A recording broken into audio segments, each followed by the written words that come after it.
అలా చెప్పండి అన్న, ఈసారి ఎలక్షన్లో ఎవరు గెలుస్తారనిపిస్తుంది మీకు? ఇది టీడీపీ వస్తుంది. టీడీపీ వస్తుందండి. ఎందుకంటే పనులు ఇప్పుడు కాంక్రీట్ పనులు అవి ఉండేవి. ఇంతకుముందు పనులు ఉండేవి. ఇప్పుడు పనులు కూడా తక్కువ, పనులు ఉండలేదు. అందుకని మాది గుడివాడ నుంచి విజయవాడ వచ్చాం. ఏదో పని కోసం ఉంది. మా గుడివాడ మాకు పని దొరకట్లే. మా గుడివాడలో కూడా పనులు లేవు.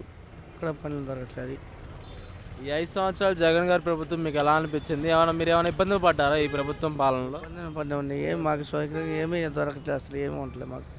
అసలు ఆధార్ కార్డులో ఉన్నాం కూడా మాకు ఏ పథకాలు కూడా అందట్లేదు. ఆధార్ కార్డు ఉన్నా, రేషన్ కార్డు ఉన్నా ఏ పథకాలు కూడా అందట్లేదు. మద్యపాన నిషేధం చేస్తా అన్నారు కదా, ఆ మద్యపాన నిషేధం చేయలేదు కదా, దాని మీద మీరేమంటారు?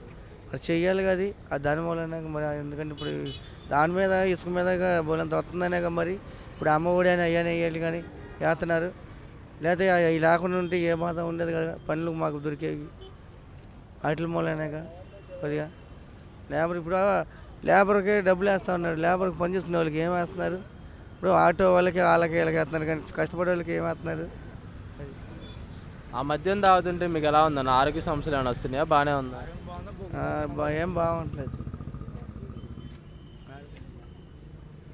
ఈసారి ఎవరు గెలిస్తే బాగుంటుందంటారు? సరే టీడీపీ వస్తేనే బాగుంటుంది.